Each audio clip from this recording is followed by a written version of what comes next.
Alléluia. Amen. Tourne-toi, salue ton frère. Salue ta soeur. Dis-lui que Dieu te bénisse. Salue quelqu'un à côté de toi. Dis-lui que Dieu te bénisse.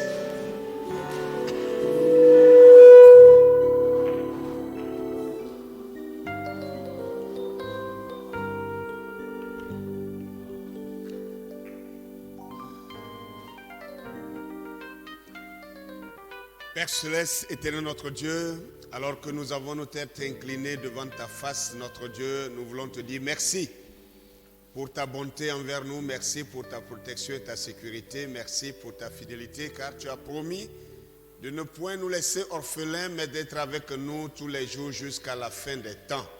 Seigneur notre Dieu, chose promise, chose accomplie, car chaque jour, notre Dieu, notre roi, tu ne nous laisses pas seuls, sachant tout de même que tu es le gardien des hommes. Tu ne nous laisses pas à charge à nous-mêmes, car à qui irons-nous? Nous savons que tu as les paroles de la vie éternelle. Seigneur, ce soir, revenant de nos activités diverses, nous venons dans ta présence pour t'apporter l'adoration qui t'est due, afin, Seigneur, notre Dieu, Père gloire, de prendre des forces auprès de toi, Seigneur, par ta parole, cette parole qui fortifie notre foi, cette parole qui guérit nos maux, Seigneur notre Dieu, cette parole qui nous donne la force dans nos membres. Seigneur Dieu de gloire, nous venons pour recevoir cette charge divine par le Saint-Esprit, afin que nous puissions repartir dans nos demeures, étant fortifiés, édifiés et, Seigneur Dieu, rassurés. Notre Dieu, notre roi, nous te prions de prendre la première place maintenant ce soir et de bénir tout ce qui se fera, tout ce qui se dira, que cela soit pour ta gloire et pour l'édification de notre foi. Seigneur, viens et prends ta parole et parle-nous, Seigneur notre Dieu, afin qu'elle puisse nous donner, Seigneur, la lumière qui émane de toi pour nous mettre sur le bon chemin, afin que nous demeurions dans ta volonté. Nous te le demandons au nom précieux de Jésus, notre Sauveur, et pour ta gloire. Amen. Que Dieu vous bénisse. Alléluia. Bien, ce soir, avant de nous asseoir, nous allons prendre nos Bibles d'abord et lire trois écritures et ensuite nous pourrons nous asseoir. Genèse chapitre 6, versets 1 à 3. Ensuite, nous allons lire Genèse chapitre 19, versets 1 à 14. Et enfin, Luc 17, versets 26 à 30. Donc, nous lisons dans Genèse chapitre 6, le verset 1 à 3. Lorsque les hommes eurent commencé à se multiplier sur la face de la terre et que des filles leur furent nées, les fils de Dieu virent que les filles des hommes étaient belles et ils en prirent pour femmes parmi toutes celles qu'ils choisirent. Alors l'Éternel dit, mon esprit ne restera pas à toujours dans l'homme, car l'homme n'est que chair et ses jours seront de 120 ans. Nous lisons Genèse chapitre 19 maintenant, versets 1 à 14. Les deux anges arrivèrent à Sodome vers le soir, et Lot était assis à la porte de Sodome. Quand Lot les vit, il se leva pour aller au-devant d'eux et se prosterna la face contre terre. Puis il dit, voici mes seigneurs,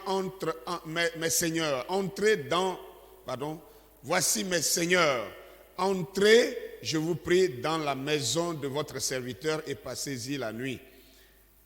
Lavez-vous les pieds, vous vous lèverez de bon matin et vous poursuivrez votre route. Non, répondirent-ils, nous passerons la nuit dans la rue. Mais Lot les pressa tellement qu'ils vinrent chez lui et entrèrent dans sa maison. Il leur donna un festin et fit cuire des pains sans levain, et ils mangèrent. Ils n'étaient pas encore couchés que les gens de la ville, les gens de Sodome, entourèrent la maison depuis les enfants jusqu'aux vieillards. Toute la population était accourue. Ils appelèrent Lot et lui dirent, où sont les hommes qui sont entrés chez toi cette nuit? Fais-les sortir vers nous pour que nous les connaissions.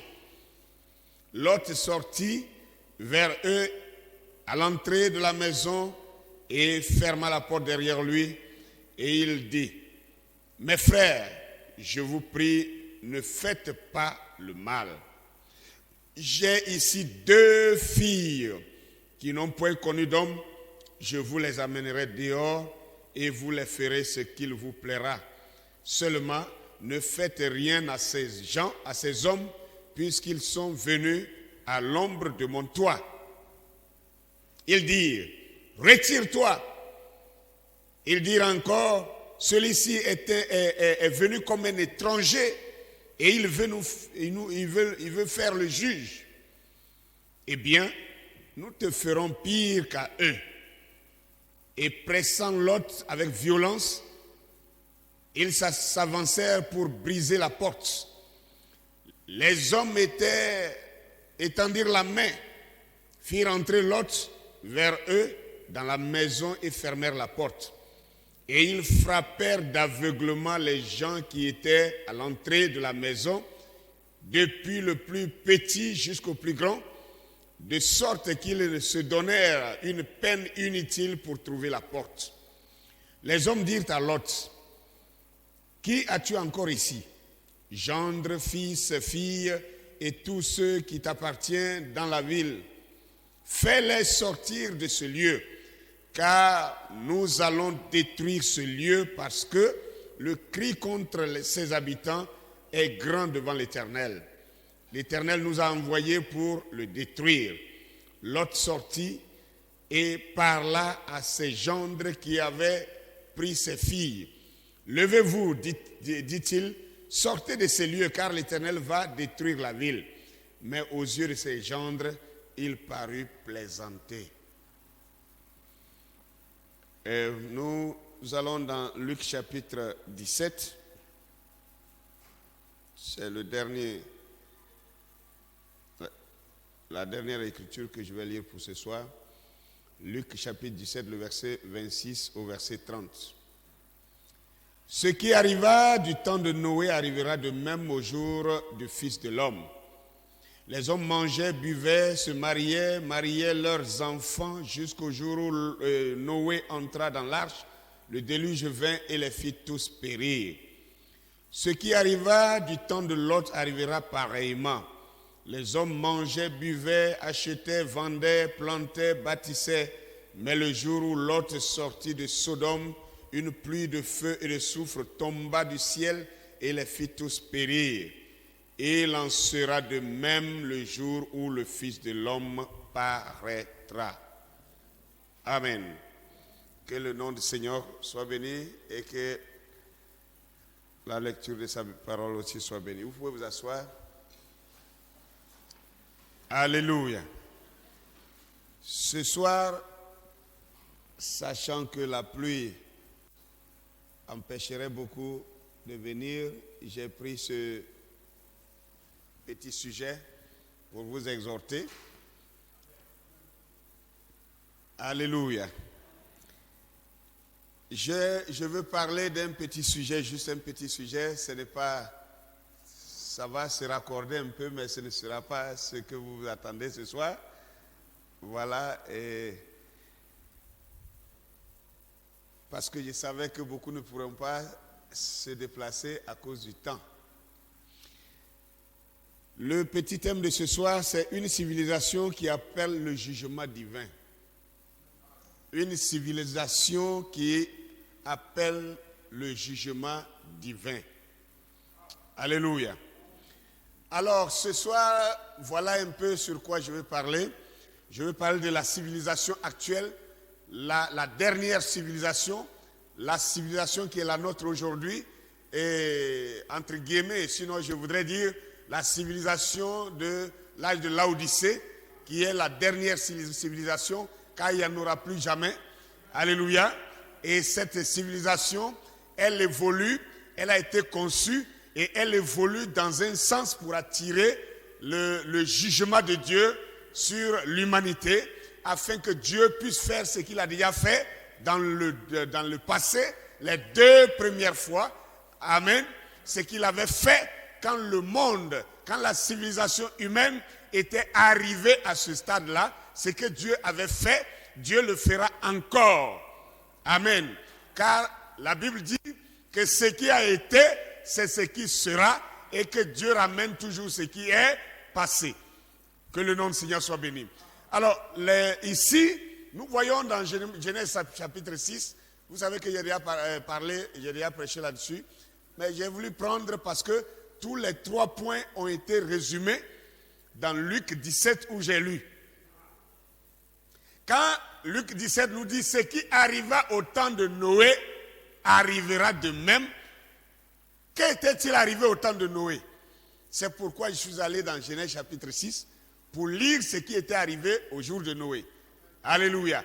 Ce qui était arrivé au jour de Noé et qui avait révolté le cœur de Dieu, qui avait irrité Dieu et qui a fait que Dieu avait pris une décision contre le genre humain sur la terre.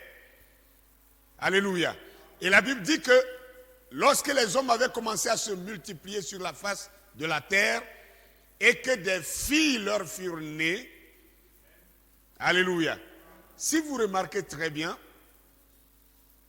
si vous lisez bien la Bible, vous verrez que dans le passé, il y avait moins de femmes que d'hommes. Même dans la Bible. Alléluia. Dans la Bible, quand vous lisez bien dans la Bible, vous verrez que les hommes, les naissances, il y avait plus d'hommes que de femmes. Et au fur et à mesure que la civilisation grandit, alors la tendance s'inverse. Alléluia. La tendance s'inverse. Et il commence à avoir plus de femmes que d'hommes. Et c'est en ce moment, quand il y a plus de femmes que d'hommes, c'est en ce moment que chaque civilisation, quand il arrive à ce moment-là, il perd le respect de la femme. Excusez-moi, quand je parle du respect de la femme, vous allez comprendre. Amen. Je suis à la chair. Gloire à Dieu. L'humanité commence à perdre le respect pour la femme. Le respect pour la femme. La femme a été faite pour quelque chose, vous le savez.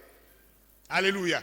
La femme a été faite pour l'homme, gloire à Dieu, en vue de la reproduction. Gloire à Dieu. Mais quand la civilisation commence à évoluer, quand la civilisation commence à grandir et que les hommes se multiplient sur la terre, c'est ce qui était arrivé au temps de Noé dans la Genèse chapitre 6. Gloire à Dieu. Et la Bible dit quand les hommes ont commencé à se multiplier, donc l'évolution de la civilisation. Alléluia. L'évolution de la civilisation.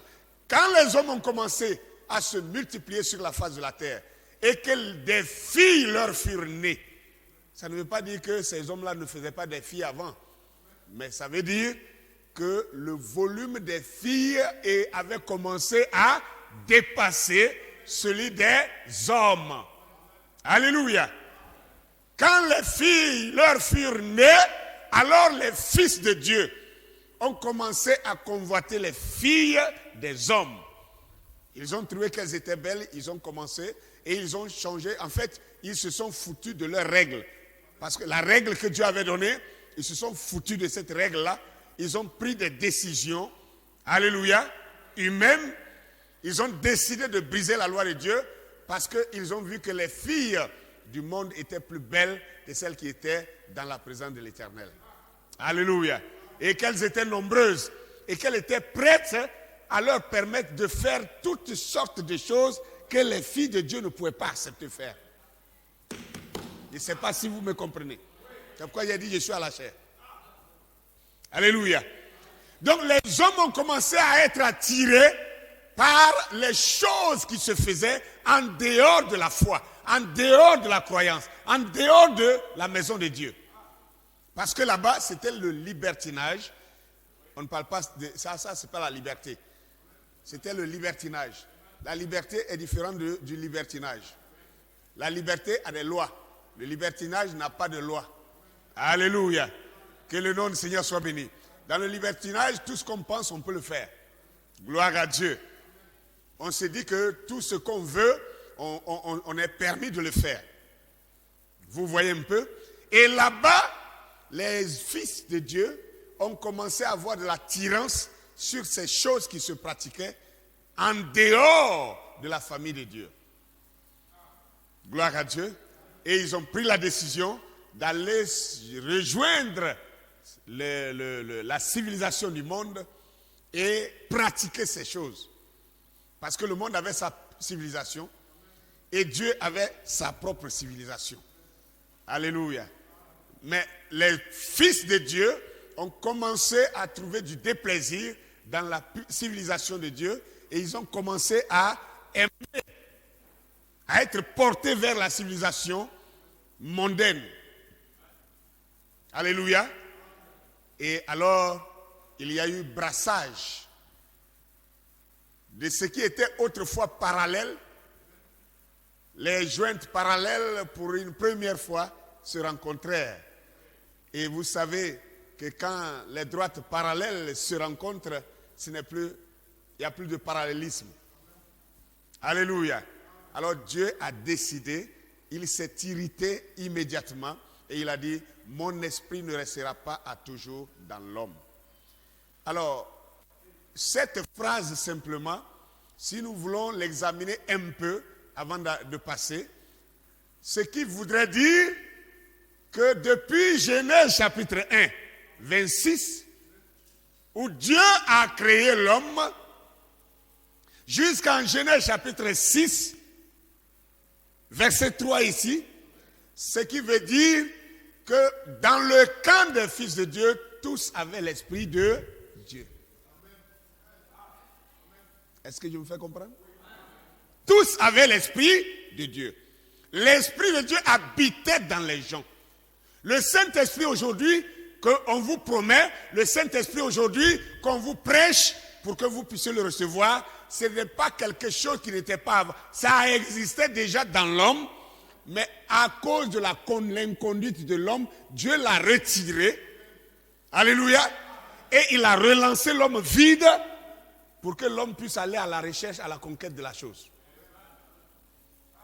Quand est-ce que l'homme a reçu cet esprit-là? Gloire à Dieu. Alléluia. Adam avait le Saint-Esprit. Est-ce que tu peux le prouver? Dieu créa l'homme à son image, il le créa à l'image de Dieu selon sa ressemblance. Et Dieu créa l'homme et la femme. Genèse 1, 27. Alléluia. Amen. Genèse 2, 7. Dieu forma l'homme de la poussière de la terre. Quand il a formé l'homme de la poussière de la terre, gloire à Dieu, ça c'est ce que nous sommes ce soir. Ça c'était, je dirais, entre parenthèses, c'est comme un enfant qui naît suite à une grossesse d'une femme, l'enfant qui sort. Et vous savez ce que notre prophète a dit là-dessus? Qu'un enfant, pendant les 9 mois que l'enfant est dans le ventre de sa mère, l'enfant n'a pas la vie. Mais l'enfant bouge. On se pose la question, mais c'est quelque chose qui n'a pas la vie, qui bouge, qu'est-ce que ça veut dire? Il dit c'est des contractions de muscles qui se détractent et qui se rétractent, qui se détractent et qui se rétractent, qui permet le mouvement de l'enfant, mais l'enfant ne reçoit la vie que quand il sort du ventre.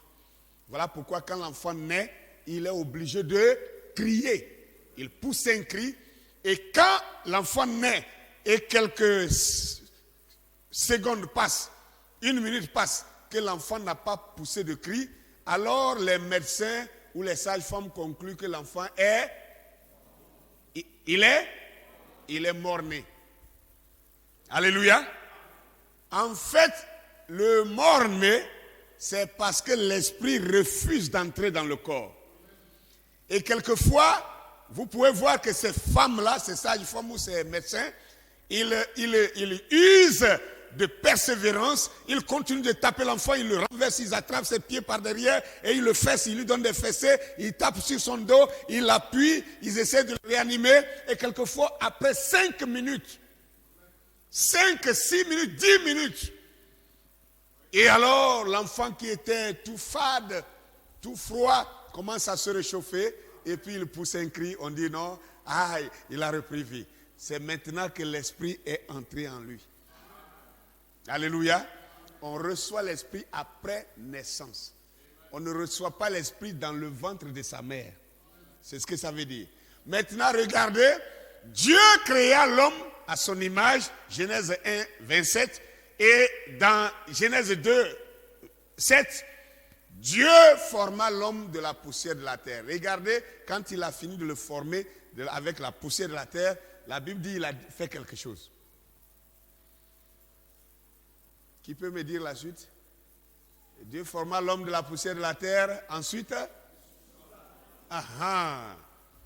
il souffla dans ses narines un souffle de vie.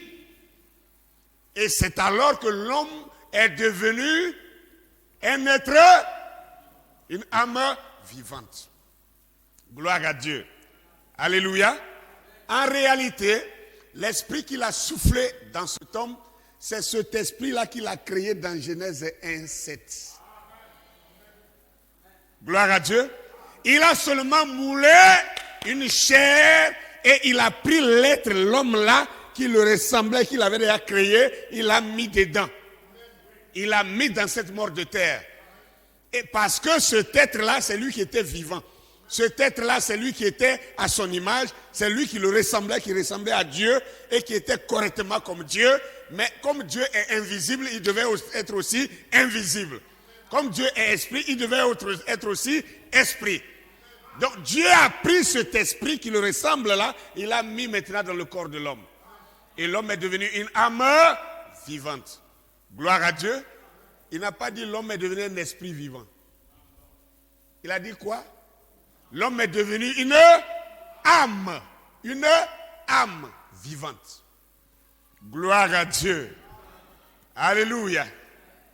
Maintenant, Genèse chapitre 6 ici, cet esprit de Dieu, qui ressemblait à Dieu, qui a été créé à l'image de Dieu, qui était dans l'homme, c'est ça qui faisait que ces hommes-là étaient appelés des fils de Dieu. Alléluia. Ce n'est pas leur morphologie qui faisait d'eux des fils de Dieu. C'est cet esprit de Genèse 1, 27 qui s'est introduit en eux dans Genèse 2, 7. C'est cet esprit-là qui a fait d'eux des fils de Dieu. Alléluia. Alléluia. Parallèlement à ces fils de Dieu, vous savez déjà que à travers Caïn, une autre lignée s'est créée. Une autre lignée est née, parallèlement. Et cette lignée a évolué ensemble avec la lignée de Dieu par Adam. Parce que si je posais à quelqu'un la question ici, que dans la Bible, il y a eu combien de personnes qui n'ont jamais eu de père et de mère? Quelqu'un peut me dire combien de personnes il connaît? Combien? Combien? Tu parles ou tu fais quoi? Hein? Combien? Tu as levé la main. 2 personnes. Qui dit 2? Et l'autre, quelqu'un a dit 3 personnes. Bon, d'accord, à cause de la bande, je vais laisser ça comme ça. Amen. Écoutez, tout le monde, quand il est question de Melchisédek, on dit il n'a ni père ni mère. Là, c'est dit qu'il n'a ni père ni mère. Gloire à Dieu. Gloire à Dieu. Bien. Mais en réalité, Adam n'avait ni père ni mère. Quoique ce n'est pas écrit, mais vous savez qu'Adam n'a pas eu de mère physique. Adam n'a pas eu de père physique. Quand on dit ni père ni mère, ça fait allusion à la mère physique et au père physique. Donc père et physique, Adam n'en a pas eu. Gloire à Dieu. Parce que Adam était directement la représentation de Dieu sur terre. Voilà pourquoi l'homme Adam, il avait l'esprit de Dieu en lui. Gloire à Dieu. Amen. Et c'est cet homme Adam-là qui a été créé ici dont nous parlons. Et c'est de lui que sont sortis tout le genre humain. Maintenant, dans Genèse chapitre 6, vous voyez que les deux lignées parallèles, Dieu a voulu que chaque semence se reproduise selon son espèce.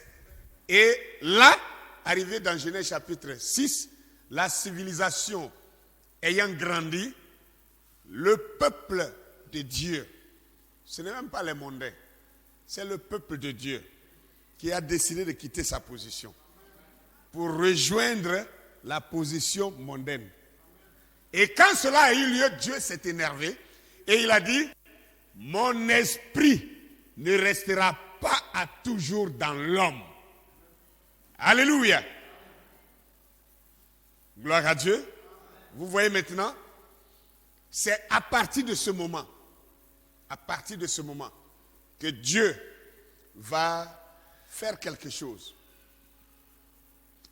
Tous ceux qui s'étaient mêlés à cette histoire, Dieu les a gardés en dehors de l'arche de Noé. Seuls ceux qui n'étaient pas encore entrés dans cette affaire ont survécu au travers de l'arche de Noé. Est-ce que je me fais comprendre? Là, Genèse chapitre 6, c'est une question de sexe, n'est-ce pas? Ou bien vous ne voyez pas ça? C'est une question de sexe. On dit, lorsque les hommes commencèrent à se multiplier sur la face de la terre, que des filles leur furent nées. Les fils de l'homme virent que les filles de Dieu, les fils de Dieu virent que les filles des hommes étaient belles. Et ils en prirent pour femmes. Donc c'était une question de sexe. Quand on prend une femme, c'est une question de sexe. Gloire à Dieu. Maintenant, vous verrez que cette chose-là arrive encore parce que mon inspiration vient de Luc 17, 26 à 30 là. Luc 17, 26 à 30 commence maintenant, ça c'est au temps de la fin, c'est notre temps. Il dit maintenant, ce qui arriva au temps de Noé arrivera de même.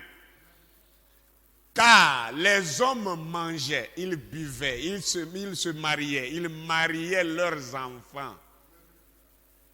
Ils mariaient leurs enfants. Jusqu'au jour où Noé entra dans l'arche, ils n'ont rien su parce qu'ils étaient focalisés sur leur passion. Alléluia. Et ils n'ont rien vu venir. Et le déluge vint et les fit tous périr. Ça c'est un. Il cite un deuxième cas. Et il dit, ce qui arriva au temps de Lot, alléluia, arrivera pareillement, car les hommes mangeaient, ils buvaient, ils vendaient, ils achetaient. Cette fois-ci, il a ajouté d'autres éléments.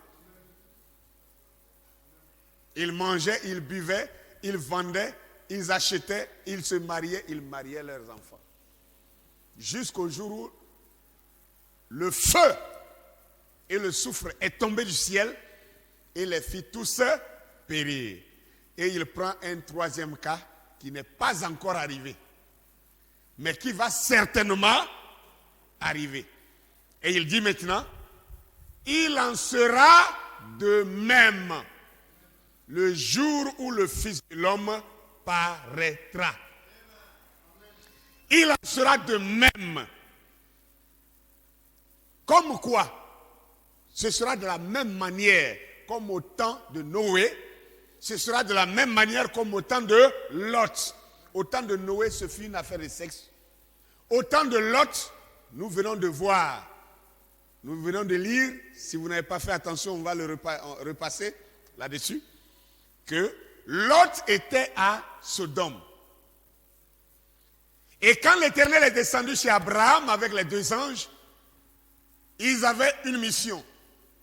Venir investiguer sur la terre pour savoir si les plaintes qui montent de la terre vers lui, Dieu, étaient réellement fondées. Est-ce que Dieu ne savait pas ces choses? Mais Dieu est en train de nous montrer à nous les hommes. C'était un moyen. Dieu a pris cette scène-là pour nous montrer ce que lui, Dieu, il voit, ce qu'il entend du ciel. Et comment il vérifie ça sur la terre ici. Est-ce que vous comprenez un peu quelque chose? Alléluia. Il dit, les plaintes s'élèvent de la terre vers l'Éternel. Et il a envoyé ses anges. Alors que quand il dit qu'il a envoyé les anges, lui-même il est descendu. Lui-même il était là. Et il a choisi d'aller vers celui-là dont il avait déjà la confirmation de sa justesse. Il est allé vers lui. Et maintenant, il a envoyé ses anges vers la ville méchante. Là où, vous savez, on n'a jamais tué quelqu'un par assassinat sans que cette personne-là crie. Amen. La plupart du temps, c'est ça. Quand vous volez quelqu'un, peut-être que c'était son dernier sou. Peut-être que ce sou-là pouvait sauver une personne, un de ses parents malades. Peut-être que ce sou-là pouvait améliorer sa vie pour ne pas qu'il meure dans 2 ans. Et vous venez vous soutirer cet argent-là. Vous dites, mais j'ai rien fait de mal. Ce n'est que, bon, lui, il a beaucoup d'argent. Moi, j'ai volé seulement 50 000 francs. Tu as volé son porte-monnaie, 50 000 francs. Peut-être que ces 50 000 francs devaient décanter une situation qui allait empêcher quelqu'un de mourir dans 2 ans. Qu'est-ce que tu en sais? Quand cet homme sera en train de gémir pour mourir dans 2 ans, parce que il lui manque peut-être 50 000 francs, et peut-être les 50 000 francs que tu as volés il y a 2 ans en arrière, ces 50 000 francs devaient tourner pour tomber dans sa main ce jour-là pour qu'il sauve sa vie. Vous pensez qui est le coupable? La vie est un cycle, frère. Et un philosophe a dit que les éléments qui sont dans la nature, les éléments qui sont dans l'atmosphère sont constants. Tout est constant. C'est-à-dire, voilà pourquoi quelqu'un a dit, un autre philosophe dit, que rien ne se perd, rien ne se crée et que tout se transforme. Parce que ce que vous devez transformer, ça existe déjà. Ce que vous croyez être perdu, ce n'est qu'un déplacement. Alléluia. La plante, la graine que vous mettez en terre, c'est une petite graine comme ça. Maintenant, quand elle doit germer, elle pousse et elle grossit, elle grandit, elle se développe et vous ne vous posez pas la question où est-ce qu'elle trouve ce poids-là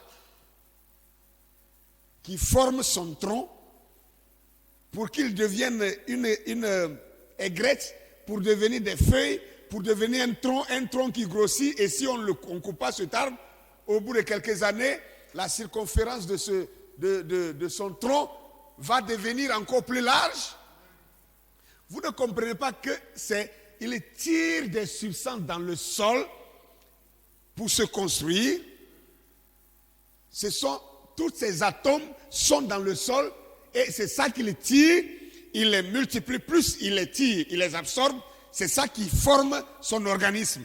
Et quand il finit sa vie, qu'il doit mourir, vous voyez que soit il sèche, et quand vous le prenez peut-être pour le mettre au feu, vous le brûlez. Quand vous brûlez le bois, une partie part en fumée, n'est-ce pas? Une partie part en odeur. Même les odeurs sont des germes. Même les odeurs sont des atomes. Vous ne me direz pas le contraire. C'est invisible, mais ce sont des corps qui se dispersent. La cendre retourne à la terre. Le gros bois qui était là, vous le brûlez, mais la cendre devient peut-être même juste un truc qu'on peut mettre dans une petite cuvette. Pourtant, il était gros comme ça. Et vous vous posez la question, mais tout ce bois-là, c'est toute sa cendre qui est là. Mais c'est parti de plusieurs manières. Du gaz est sorti dedans, de la vapeur est sortie dedans, de la fumée est sortie dedans. Si on peut rassembler tous ces atomes, vous allez retrouver le même volume du même bois. Donc ce n'est pas perdu. Ça s'est envolé, ça s'est parti. D'autres tombent dans l'eau, d'autres tombent dans je ne sais pas quoi. Et ça se recycle encore. Rien n'est perdu. De même aussi, nos actes que nous posons ne se perdent pas. Est-ce que c'est vrai ou faux? Vous savez que ce que nous sommes en train de faire ce soir est enregistré, c'est filmé. Quand vous serez chez vous à la maison, celui qui n'était pas ici peut rejouer la bande pour voir. De la même manière qu'on a filmé ces images, de la même manière, tout ce que nous faisons, que les autres n'ont pas vu, Dieu lui filme tout. Alléluia. Que le nom du Seigneur soit béni. Laissez-moi évoluer un peu. Prenons maintenant ce qui se passa à Sodome. On arrive à Sodome, Dieu envoie les deux anges, ils arrivent chez Lot. Lot les reconnaît parce que Lot souffrait de l'injustice de la ville de Sodome. Lot avait quelque chose en lui qu'il avait perdu parce que Lot s'était retiré de la communion fraternelle. Et Lot était allé s'exiler quelque part. Mais sa nature, la nature à laquelle il appartenait, où il s'était soustrait pour aller être là-bas, cette nature était en lui. Et depuis qu'il était dans cette ville, et que la ville a commencé à se dégrader de méchanceté, de la bonté à la méchanceté, l'autre ne se sentait plus. Mais il n'avait plus le choix parce qu'il avait bâti toute sa vie là-bas. Alléluia. Regardez le jour où il a trouvé deux individus qui avaient la même nature que lui. Il les a reconnus même à l'œil nu. Alléluia. Pour le moment, vous ne voyez pas le tableau. Même dans Abidjan ici, quand vous marchez, que vous entrez dans un quartier des lesbiennes, des homosexuels, ce n'est pas quelqu'un qui va vous informer. Est-ce que c'est vrai ou faux? Si vous entrez dans un couloir que vous ne vous attendez pas, vous ne savez pas que c'est leur couloir que vous rentrez là. Quand vous les voyez là, vous ne voyez pas la différence. Est-ce que vous les ressemblez? Est-ce qu'eux, ils vous ressemblent? Comment on peut voir un monsieur d'une taille comme la mienne, avec cette forme-là, et qui...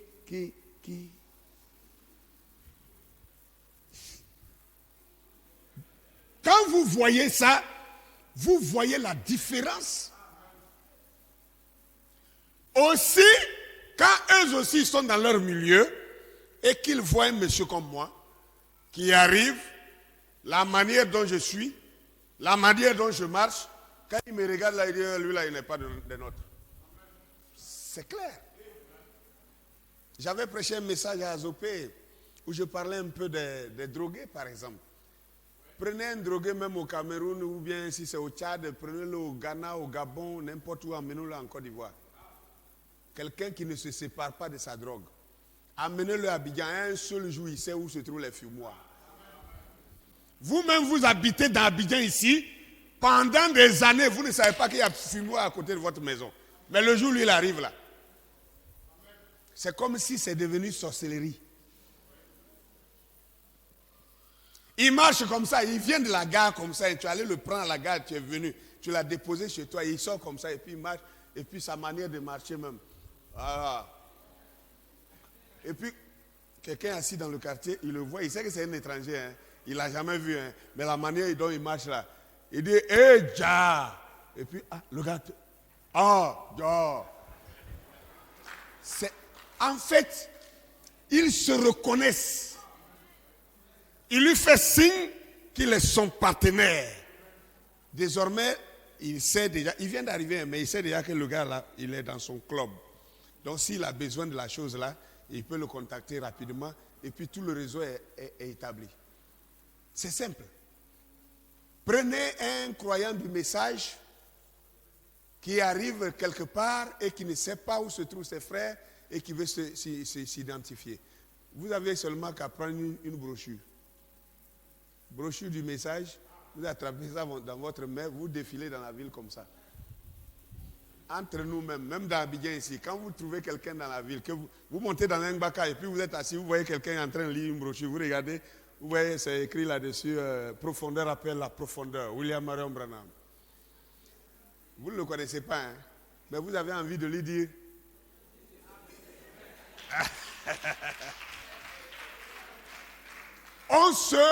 On s'identifie.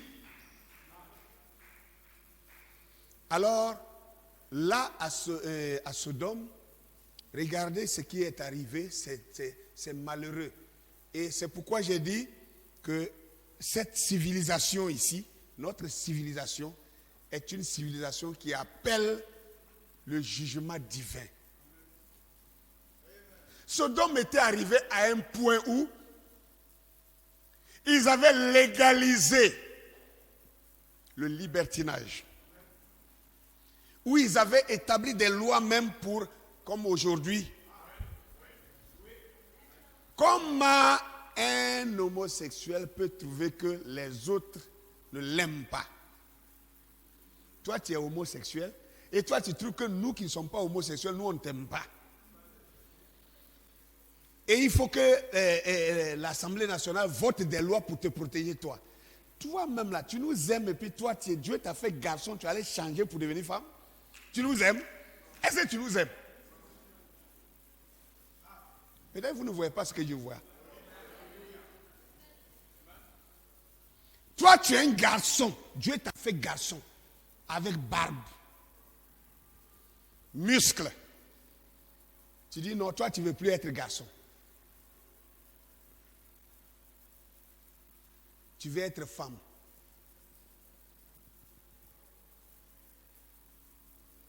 Et toi, tu veux qu'on n'a qu'à t'aimer comme ça. Moi, je t'ai fait garçon. Tu es mon enfant, je t'ai fait garçon. Tu reviens le soir, tu me dis, toi, tu es femme. Moi, de t'aimer comme ça. Qui n'a pas aimé l'autre?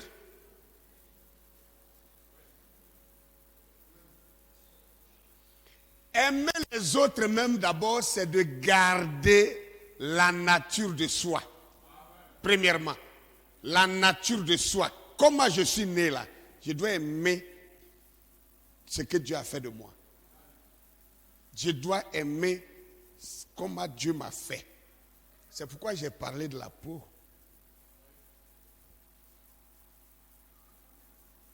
Dieu savait que c'est dans cette peau-là que tu ferais sa gloire.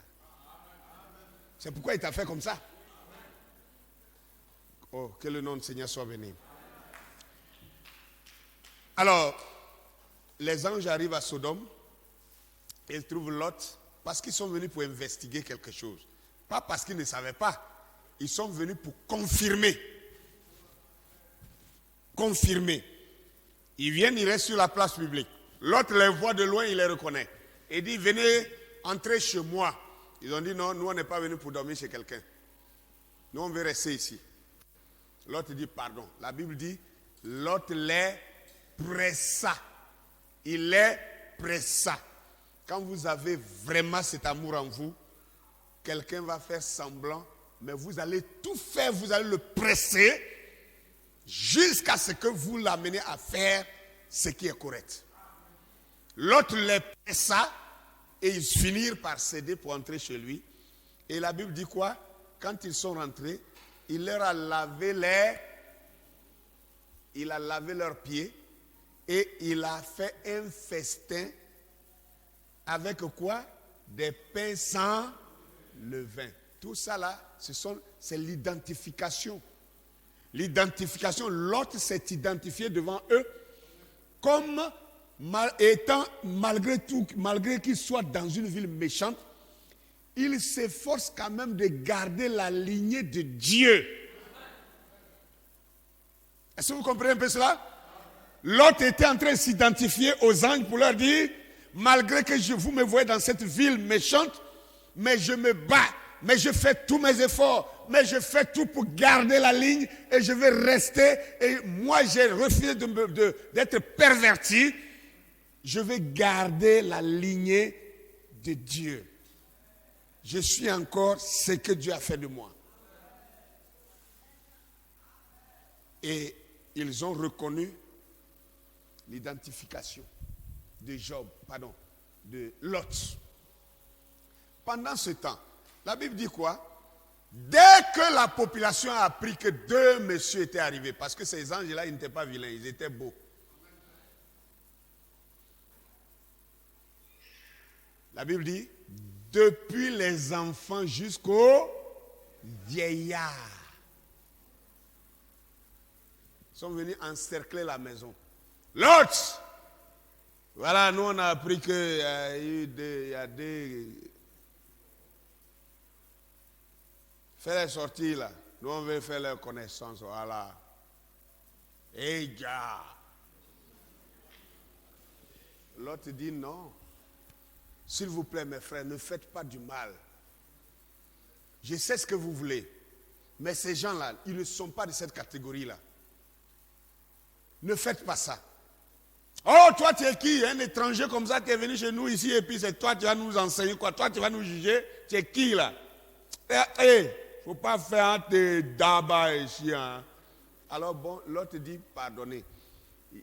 J'ai beaucoup de mes filles qui sont mariées, mais j'ai encore 2 filles qui restent, qui ne sont pas mariées. Je suis prêt à sacrifier mes filles. Je vais les livrer. Vous tous, vous pouvez grouper sur elles, faire ce que vous voulez, mais les hommes là, ne les touchez pas. Ils ont dit, ah bon, d'accord, c'est parce que nous on t'a laissé, c'est pour ça, tu dindin là, on va te montrer. Avec tout le langage que vous connaissez. Et la Bible dit, il voulait maintenant violenter Lot. C'est alors que les anges ont tiré Lot dans la maison, ils ont fermé la porte et ils ont frappé ces gens-là d'aveuglement. Je ne veux pas raconter l'histoire que vous connaissez déjà, mais je vais ressortir quelque chose. Ces gens-là qui sont venus, ces anges-là, c'était des femmes? Est-ce que c'était des femmes? C'était quoi? Des hommes. Mais la Bible dit, depuis les enfants jusqu'aux vieillards, pas jusqu'aux vieilles femmes. Jusqu'aux vieillards sont venus pour les connaître. Et quelle manière de connaître ça?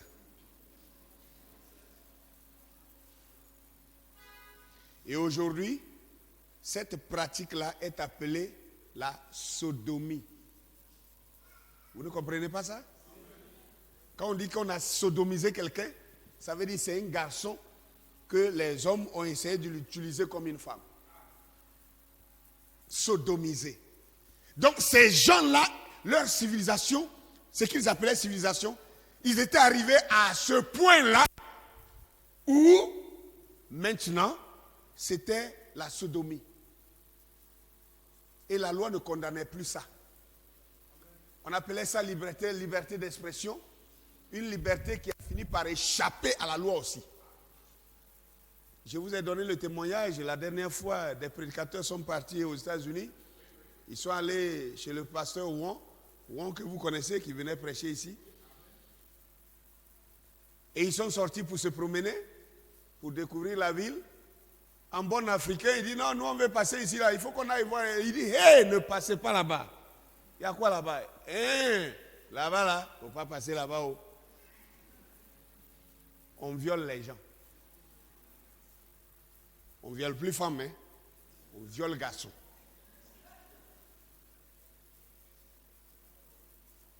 On viole garçons.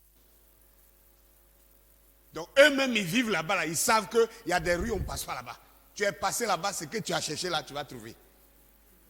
Si tu peux te marcher après, tu vas marcher.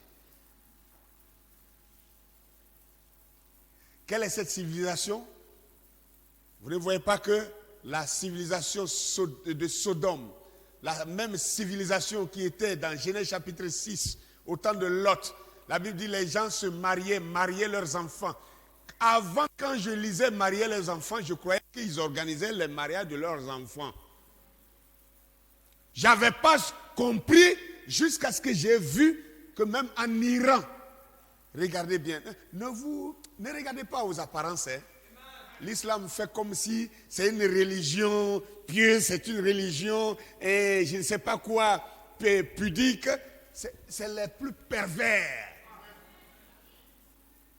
Quand j'ai vu cette loi, même en Iran, une loi qui donnait autorisation au père de marier sa propre fille. Alors j'ai reconsidéré cette écriture-là. Que les hommes se mariaient, ils mariaient leurs enfants. Or, ça voulait dire ils mariaient leurs propres enfants. Mais la Bible dit toutes les fois qu'une civilisation est arrivée à ce stade-là, ça déclenche automatiquement la colère de Dieu qui déverse son jugement sur cette civilisation. Maintenant, frères et sœurs, d'où vient qu'une aussi sale civilisation se retrouve dans la main des élites du monde et que ceux-ci font tous leurs efforts, ils pèsent de leur poids pour imposer cela à toute la population. Ça veut dire que nous sommes arrivés à la limite de la civilisation humaine. Dieu doit nettoyer, balayer tout ça pour faire quelque chose de nouveau.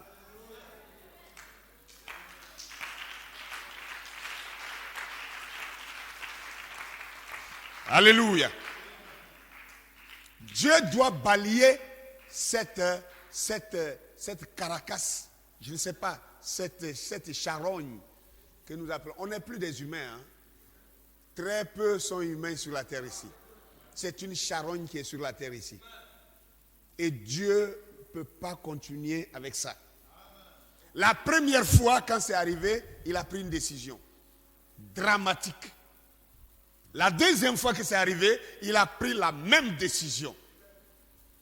Et si une troisième fois ça se répète, Dieu ne changera pas sa décision. Il ne la changera pas. Il fera la même chose qu'il a fait. Et il a déjà promis. C'est pourquoi il a dit, ce qui arriva du temps de Noé, du temps de Lot. Il dit, la même chose arrivera pareillement. Pareillement. Vous savez, pour arriver à toutes ces choses-là, c'est comme je l'avais dit, Frère Abraham nous a donné cet adage qui a dit, ce n'est pas un adage, c'est une explication d'une réalité qui a dit que le mensonge c'est la perversité, la perversion de la vérité. Ça commence par la perversion de la vérité, ça passe à la perversion de telle chose, à la perversion de telle chose, à la perversion de telle, et on nous enseigne ça comme une science, comme une intelligence. Et nous acceptons ça plus facilement quand c'est enseigné comme science. Le greffage d'un arbre, nous avons trouvé que c'était une intelligence performée. Prendre un oranger et le mélanger avec un papayer pour que ça donne un fruit plus joli à voir, plus doux, plus parfumé. Vous mangez une orange, il y a la papaye dedans. Vous mangez de la papaye et puis il y a orange dedans. Et on trouve que c'est une... oh non, ça c'est excellent. Notre science a évolué. Mais c'est qu'on peut aller un peu plus. Mais vous ne vous rendez pas compte que dès lors, c'est déjà une perversion de la nature. Et quand l'homme, la science pervertit les choses et que la population applaudit, il finira par pervertir lui-même. Et vous savez que nous en sommes en plein maintenant. Ou une femme qui ne veut pas se marier, mais qui veut faire un enfant. On prend le sperme, il y a des spermes sélectionnés qui sont congelés dans des hôpitaux. Vous allez vous acheter avec votre argent et on appelle ça insémination. C'est ça, non?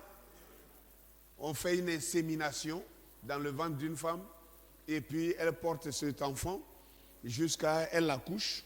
Voilà, elle est le père, elle est la mère, elle seule. On applaudit. Ah, la science a évolué. Notre science est merveilleuse. Tout est parti de la philosophie. Frère, on aura le temps de parler de certaines choses. Vous allez voir comment l'Égypte ancienne, qui était le peuple noir, les Africains, comment ils concevaient la science. L'Égyptien ancien ne concevait jamais la science sans Dieu. Voilà pourquoi un philosophe plus tard a dit que la science est une fuite dans Dieu. La science est une fouille faite dans Dieu. Pas faite en Dieu, faite dans Dieu. Les Égyptiens anciens, ils ne dissociaient pas la science d'avec Dieu.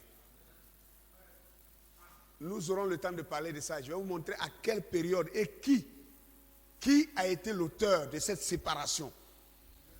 Pour séparer la science avec Dieu. Quand ils ont séparé la science avec Dieu, ils ont appelé cela la philosophie.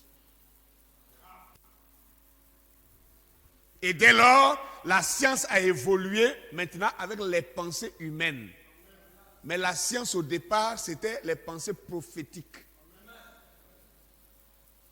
Les mathématiques, tout ça, ça a été, tout ce qui est né en Afrique ici, en Égypte, c'était suite à des prophéties. C'était des hommes de Dieu. Et mathématiquement, les chiffres qu'ils ont donnés, le chiffre 1, le chiffre 2, le chiffre 3, jusqu'au chiffre 9, tout avait un sens et un lien avec Dieu. Tout avait des liens avec Dieu. Ce n'était pas n'importe quoi. Ce n'était pas des imaginations. C'était par révélation qu'ils ont reçu ces choses. C'est dès lors que les Grecs sont arrivés et qu'ils ont appris cette science avec les Africains et qu'ils ont pensé avoir acquis la connaissance avec les Noirs. Ils ont créé leur école parallèle et ils ont décidé de rejeter l'existence de Dieu et d'évoluer avec la mentalité et la connaissance humaine. Ils ont appelé ça philosophie. Mais j'ai écouté quelqu'un qui chroniquait un peu sur ceux qui disent que Dieu n'existe pas. Mais entre nous, comment peux-tu nier l'existence de quelque chose que toi-même tu nommes? Non, Dieu n'existe pas. Dieu, c'est n'importe quoi. Dieu n'existe pas. Tu as dit qu'il n'existe pas, Dieu. Ce monsieur-là, il s'appelle Kona Kwadjo Claude, c'est ça? Avant que ta mère prenne ta grossesse, ton nom existait? Hein? Qui peut me dire que son nom existait avant que sa mère le conçoive? À quel moment exactement on vous donne un nom? À la naissance. Quand vous naissez, vous existez. Donc Dieu n'existe pas. Alors que vous nommez, vous l'avez nommé. Vous nommez quelque chose et vous finissez par dire qu'il n'existe pas. C'est de la folie. C'est de la folie. C'est un sacrilège. Pourquoi? Parce que quand ils ont séparé les sciences avec Dieu, ils ont commencé à dire que la science humaine doit être prouvée. Tout ce qui est dit doit être prouvé. Maintenant, chers frères, est-ce que vous pensez? Il vous arrive de penser? Non, je parle à tout le monde. Est-ce qu'il vous arrive de penser? C'est vrai? Non, vos pensées n'existent pas. Est-ce que la pensée existe? Non, elle n'existe pas, il n'y a pas de pensée. Personne ne pense. La pensée n'existe pas. Tu connais la taille de ta pensée? Non? Tu ne peux pas me donner la taille de ta pensée? Ah. Et puis elle existe. Et tu crois que tu penses quand même? Tu connais au moins le poids de ta pensée? Non? Tu connais la couleur de ta pensée au moins? Non? Oh. Tu ne connais pas le volume de ta pensée? Mais tu me dis que tu penses? Tu penses quand même?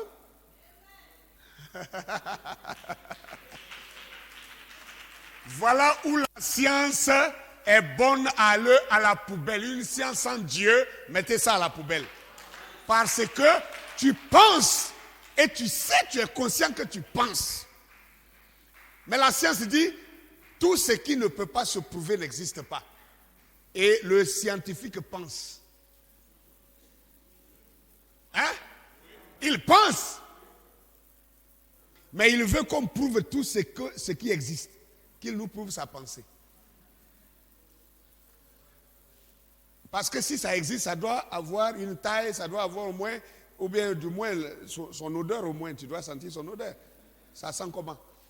Tu ne sens pas son odeur, tu ne connais pas sa taille, tu ne connais pas sa forme, tu ne connais pas sa couleur, tu ne connais pas son volume et tu dis qu'il existe. Alléluia! C'est là que vous allez voir que toute science sans Dieu est de la vanité. De même que le scientifique sait qu'il pense et qu'il ne peut pas prouver sa pensée, qu'il reconnaisse que de même Dieu existe et qu'on n'est pas obligé de prouver l'existence de Dieu. Le fait même que vous existez, c'est une preuve que Dieu existe. Et pire, le fait que celui qui conteste Dieu prononce le mot Dieu pour dire qu'il n'existe pas, c'est la preuve qu'il existe. Parce que tout ce qui n'existe pas n'a pas de nom. Ce qui a un nom existe déjà. Donc le débat n'est pas dans Dieu existe ou Dieu n'existe pas. Non. Alléluia. Le débat se trouve sur crois-tu en lui ou ne crois-tu pas en lui. Même si tu ne crois pas, tu sais qu'il existe quand même. C'est une désobéissance. Tu refuses. Croire, c'est obéir à Dieu. Alléluia. Ne pas croire, c'est désobéir, mais ça ne veut pas dire ne pas accepter son existence. Donc, vous voyez que la science a poussé les choses doucement, doucement, doucement, doucement, et à chaque évolution, on applaudissait. À chaque découverte, on applaudissait. Ils ont perverti pour arriver à une civilisation pervertie, une civilisation polluée qui va déclencher maintenant le jugement de Dieu.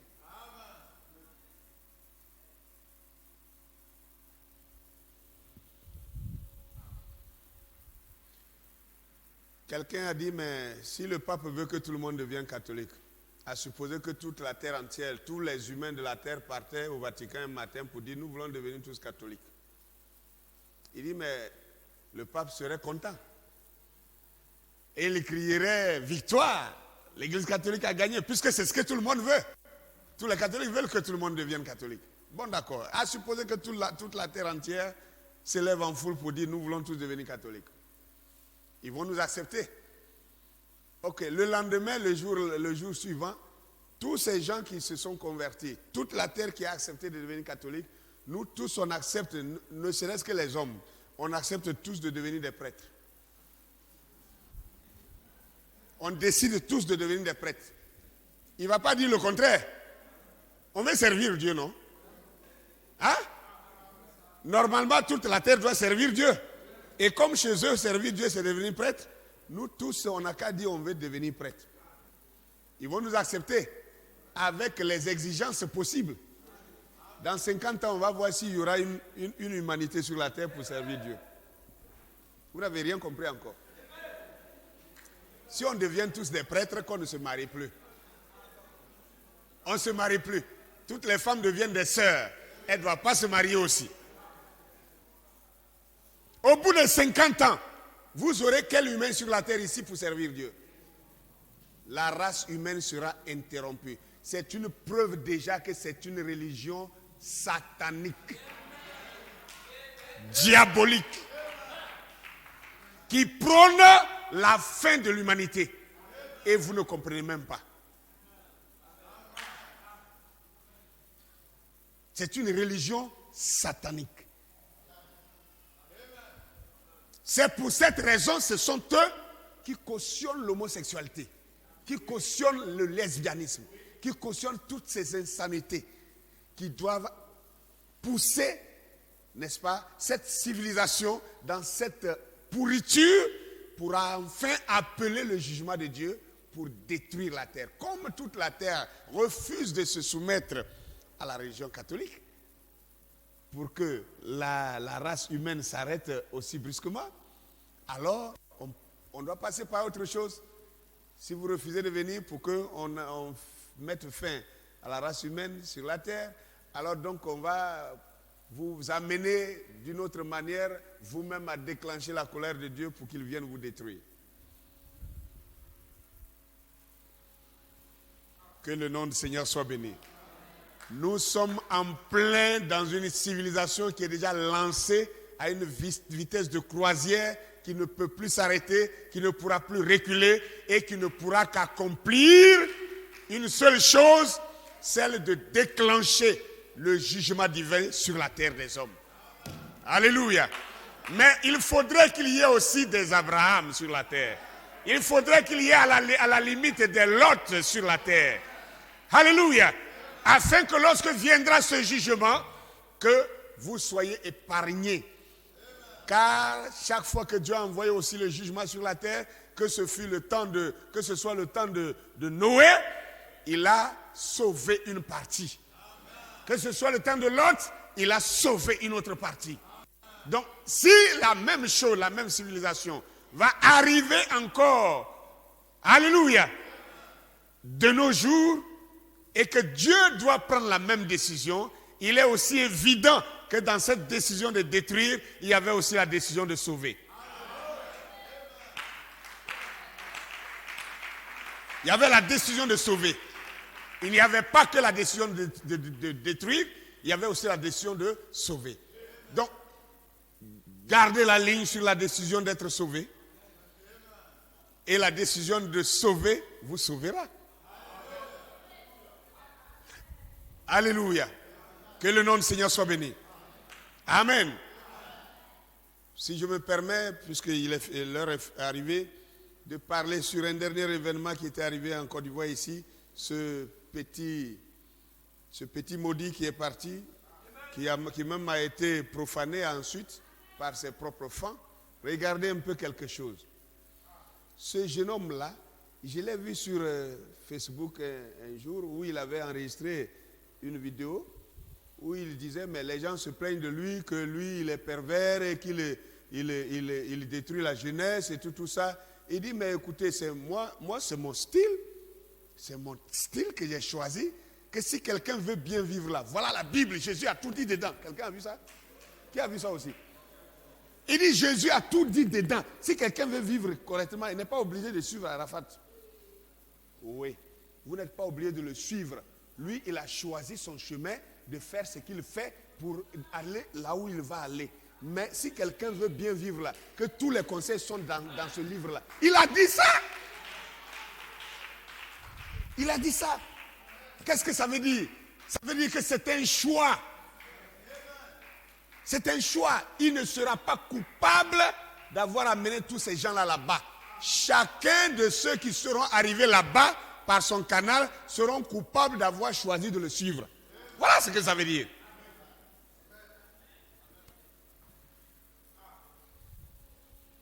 De même que Dieu envoie des prédicateurs sur la terre pour amener les gens à Christ, de même, le diable envoie des prédicateurs sur la terre. Ils sont musiciens, ils sont scientifiques, ils sont politiciens, ils sont ceci, ils sont cela, ils sont ceci, cela. Et dès que vous voyez un individu qui est public, qui est populaire, tout le monde veut le ressembler.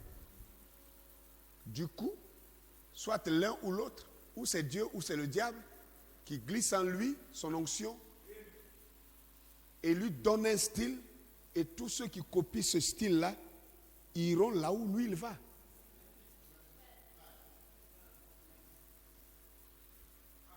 Gloire à Dieu. C'est ça la réalité. Il faudrait que nous puissions nous réveiller, que nous comprenions aussi que le diable n'a jamais quitté son chemin. Les enfants du diable n'ont jamais désiré être des fils de Dieu. Les enfants du diable, les enfants de la perdition n'ont jamais désiré à un seul instant d'être sauvés. Ils sont libres dans leur atmosphère.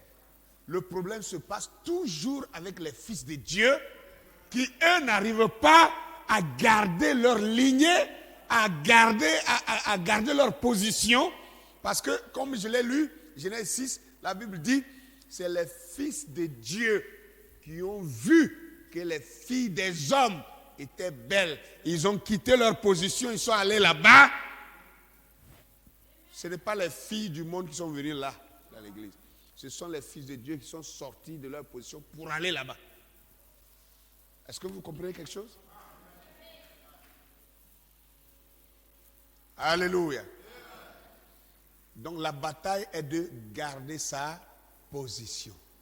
C'est pour ça aussi que le diable a essayé de pervertir les réalités de la Bible, la vérité de la Bible, essayant de masquer un peu nos yeux, en faisant croire que tout ce qui est noir est diable, est satanique, et que tout ce qui est blanc est de Dieu. Alors que c'est le contraire qui est écrit dans les Écritures. Que Dieu lui-même est noir et que c'est Satan qui est blanc. C'est ça la réalité.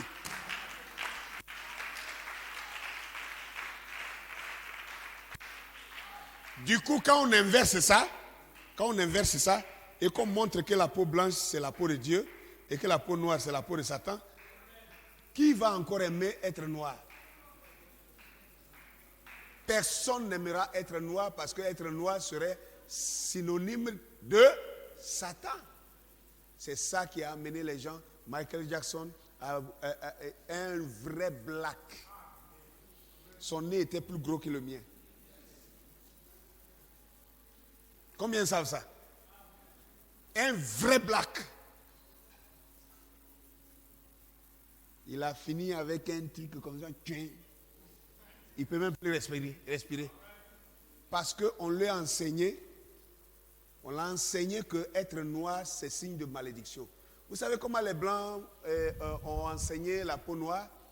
Ils ont fait croire que toute l'humanité était blanche et que l'homme noir est apparu seulement à travers de Cam, le fils de Noé. Quand ils disent que Noé a maudit son fils Cam, et que c'est la malédiction sur Cam qui a noirci la peau de toute sa descendance. Vous voyez comment ils ont placé la chose? Ils ne peuvent pas dire aux gens que l'homme que Dieu a créé était noir et que la civilisation humaine a continué d'être noire jusqu'à Noé. Même Noé et tous ses enfants étaient des noirs. Écoutez, l'homme blanc est apparu seulement après le déluge. Récemment. Lisez l'histoire. Aujourd'hui, là, je n'ai plus peur de parler de ça parce qu'on a trop de preuves. Trop de preuves pour ceux qui veulent le voir. Vous voyez qu'on a parlé un peu des albinistes, non? Hein? Les albinos. Hein? La science a prouvé. Vous savez, on fait le prélèvement aujourd'hui. Quand on fait le prélèvement sanguin, ils ont trouvé que tous les blancs, toute la race blanche, ils ont en eux, j'avais pas prévu de parler de ça, ils ont appelé ça quelque chose. C'est des gènes qui sont dans l'ADN des hommes blancs et qu'on a trouvé que ces gènes-là, c'est d'origine albinos africain.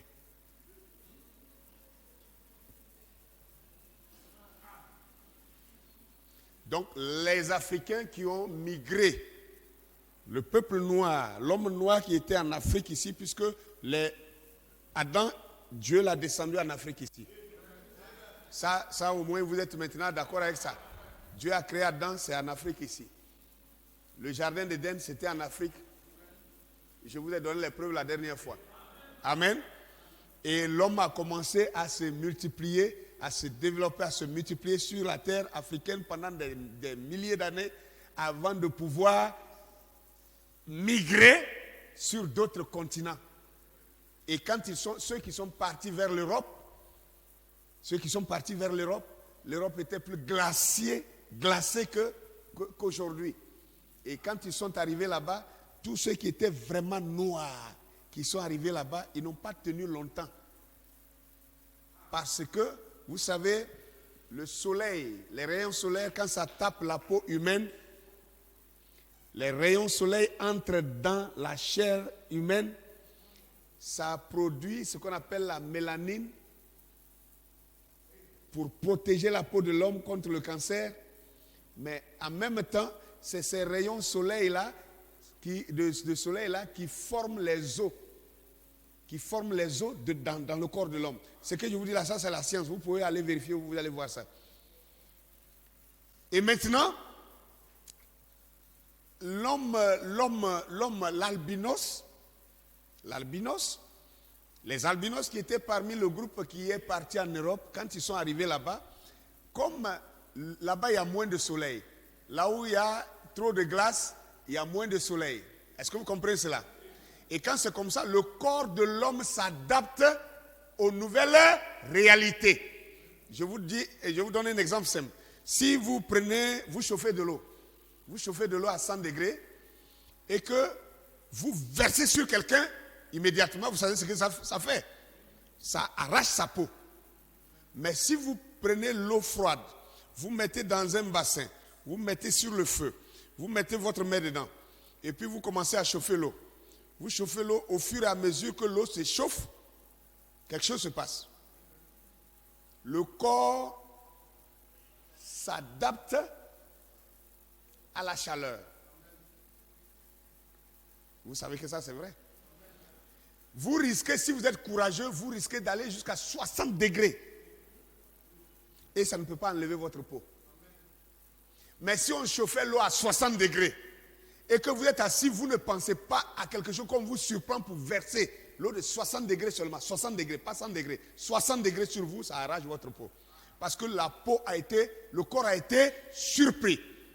On vous a pris au dépourvu. Même si on fait le contraire, qu'on prenait l'eau glacée, quelqu'un qui est assis et qui est concentré, il regarde quelque chose, qui ne pense pas à quelque chose d'autre. Son corps n'est pas préparé à quelque chose. Qu'on prend un seau d'eau froid, qu'on vient verser sur lui d'un coup, ça le paralyse. Vous savez ça? Vous allez à l'école, pourquoi alors? Paralysé. Vous ne pouvez même plus marcher toute votre vie. Vous serez dans chaise roulante. Des gens ont fait les expériences, ils sont restés comme ça, paralysés. Paralysés. Donc, arrivé en Europe, dans la glace, la mélanine, trop de mélanine dans la peau, faisait que là-bas, il y a moins de soleil. Déjà, la mélanine est faite pour empêcher la pénétration forte du soleil dans la chair de l'homme. Est-ce que vous comprenez un peu quelque chose? Maintenant, quand on arrive dans les régions glaciales, qu'est-ce qui va se passer? Le corps va commencer à s'adapter au climat froid. Donc, il va commencer à rejeter la mélanine pour pouvoir recevoir le peu de rayons de soleil qu'il y a, qui doit pénétrer, parce que le corps a besoin de ça pour la formation de ses os. La vitamine D. Donc, quand c'est comme ça, le risque est élevé que l'homme se fracture. Un peu seulement tu tombes, ton pied est cassé, ton bras est cassé, parce que les os ne sont plus solides. Donc le corps doit commencer à rejeter la mélanine. Rejeter la mélanine revient à dire que vous perdez votre noirceur. Est-ce que je me fais comprendre? Et c'est comme ça que c'est les albinos qui ont pu vite s'adapter. Ce n'est pas moi qui dis ça. Les scientifiques ont déjà sorti tout ces... Il suffit de lire, vous allez voir ça. C'est ça qui a produit la race blanche. Et maintenant, regardez comment ils font le contraire. Ils reviennent nous dire que l'homme était blanc et que c'est quand Noé a maudit son fils, celui qui a été maudit là, que c'est la malédiction qui a fait qu'il est devenu noir. Vous voyez. Ah! Ils ont renversé la vérité. Ils ont perverti la vérité. Et nous aussi, on a gobé ça. On commence à croire que nous sommes maudits. Moi, je ne suis pas maudit. Hein. Je suis le plus béni des hommes créés.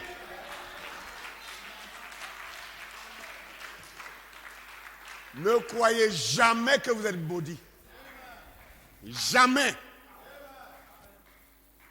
D'abord, je fais beaucoup d'enregistrements 2 jours là. Je prévois encore ce message-là. Je vais parler sur la malédiction de Cam en question. Est-ce que Cam même a été maudit? La Bible ne dit pas ça. Pourquoi un mensonge aussi gros comme ça? Même les Écritures ne disent pas que Cam a été maudit. Même les Écritures, même la Bible n'a jamais dit ça. La Bible n'a jamais dit que Cam a été maudit. Jamais. Mais tout le monde, malédiction de Cam, la malédiction de Cam, même les prédicateurs, les grands comme petits, on a tous prêché que la malédiction de Cam. Cam a été maudit, Cam a été maudit. Et c'est ça que les Blancs ont pris comme base pour établir la traite négrière, pour établir l'apartheid, pour établir la ségrégation raciale, que l'homme, lui, il devait être esclave du blanc. Le noir devait être l'esclave du blanc parce qu'il a été maudit. Voilà la base sur laquelle ils ont établi les choses. Jusqu'au point où le pape au Vatican, en 1453, il a béni la traite négrière et il a déclaré que l'homme noir n'a pas d'âme. Que l'homme noir n'a pas d'âme, l'homme noir n'est pas différent d'un animal, donc il est juste bon pour être esclave. Et c'est ça qui a encouragé toute l'Europe à rentrer dans la traite négrière. Sinon, la traite négrière, ça avait commencé avec les Arabes. C'est les Arabes qui ont débuté ça. Ils ont fait ça pendant des centaines d'années avant que les Blancs rentrent dedans. Et les premiers Blancs qui sont rentrés dedans, c'était les Portugais. C'est quand le pape a fait cette déclaration, c'est là que toute l'Europe, les Anglais, les Français, tout le monde est rentré dans la danse maintenant. Et ils ont commencé à traiter le noir comme un animal. Parce qu'on dit qu'il n'a pas d'âme. S'il n'a pas d'âme, on peut le tuer comme on veut. On peut le tuer, on peut le maltraiter, on peut le malmener, on peut le torturer, on peut le faire travailler. Si on n'en a plus besoin, on peut le tuer, et puis il n'y a rien. Et on n'a pas de remords, parce que qui tue un Saint-Jean en regrettant? Qui a une fois tué, je ne sais pas, un crocodile ou un caïman en regrettant? Tu le tues comme un animal? C'est comme ça.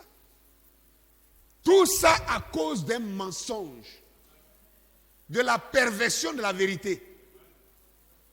Si quelqu'un en ce moment avait pu corriger cette fausse doctrine, je crois que le pape même n'aurait pas eu assez de courage de faire une telle déclaration. Et par conséquent, l'homme noir n'aurait pas pu vivre tout ce qu'il a vécu jusqu'à ce jour. Bref, que le nom du Seigneur soit béni. Sachez que cette civilisation laodicéenne est engagée à déclencher, à appeler le jugement divin sur le genre humain et que c'est irrévocable. La seule chose à faire, c'est que chacun puisse demeurer dans, je ne sais pas quoi, dans son canevas de descendance, de lignée. Comme il y a 2 lignées, la lignée de Dieu et la lignée du diable, gloire à Dieu. Et que chacun reste dans sa lignée et que chacun se batte pour maintenir sa position, pour ne pas changer parce que le temps n'est plus loin. Gloire à Dieu. C'est de ça qu'il est question. C'est de ça qu'il est question. Il n'y a pas de décision sans sacrifice. Pour arriver à quelque chose, vous devez sacrifier quelque chose. Donc le plaisir, je ne sais pas quoi. C'est le plaisir qui a amené les fils de Dieu à quitter leur position pour aller vers les filles des hommes. C'est le plaisir, ce n'était pas quelque chose d'autre. Donc il faut consacrer, il faut du moins sacrifier cette chose-là. Sacrifier ça et garder sa position. Que Dieu vous bénisse. On va se tenir debout.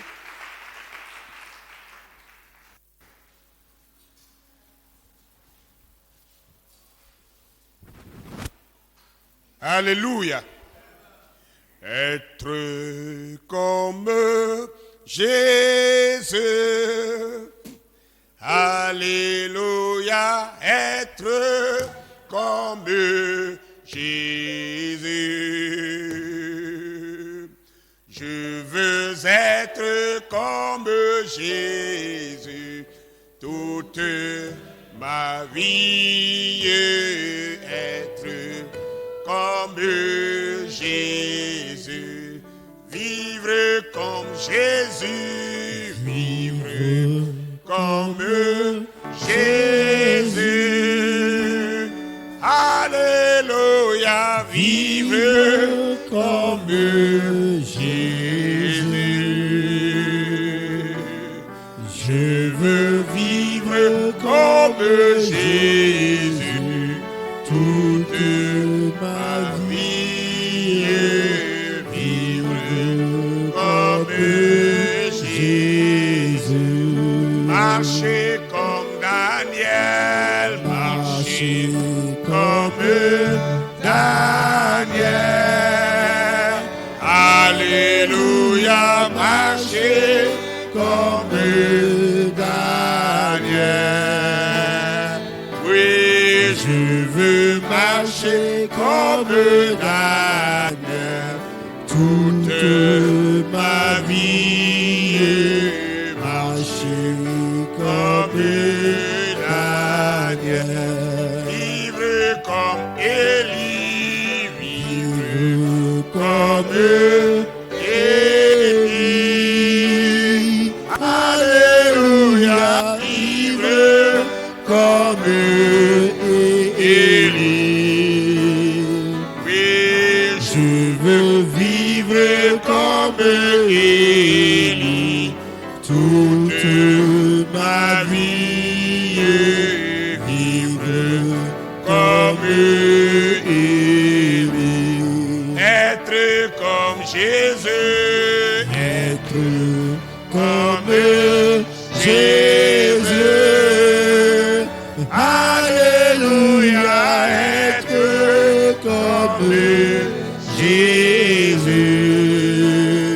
Oui, moi je veux être comme Jésus toute ma vie, être comme Jésus. Tu vas lever ta main vers le ciel et prie le Seigneur ce soir. Dis Seigneur, laisse-moi vivre comme toi. Nous savons que le temps est proche et nous savons que vers la fin, la pression devient de plus en plus forte. Mais il nous faut ta force. Il nous faut le Saint-Esprit. Il nous faut l'Esprit de Christ. Il nous faut le même Esprit qui a vécu dans le corps de Jésus et qui l'a fait vaincre la mort, qui fait vaincre le monde. Seigneur, cet Esprit qui l'a fait triompher du monde, que ce même Esprit soit en nous pour nous donner, Seigneur notre Dieu, de triompher de ce monde, de cette civilisation poubelle, de cette civilisation perdue, et que, Seigneur, nous puissions échapper ainsi au grand jugement qui frappera la terre. Accorde-nous ta grâce. Lève la voix et prie le Seigneur ce soir. Prie le Seigneur ce soir. Toute ma vie, prie comme être comme Jésus, être comme Jésus. Alléluia. être comme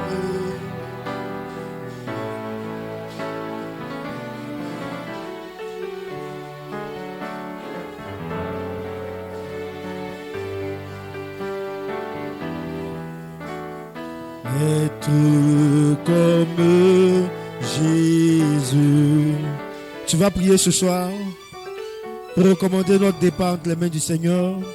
Aussi, nous allons élever la voix et prier pour la chorale et les musiciens qui auront une sortie demain sur Jacquesville. Que Dieu prenne le contrôle de tout et que chaque chose soit selon la volonté de notre Seigneur Jésus-Christ. Allons, élevons la voix et prions. Seigneur, nous voulons te dire infiniment merci.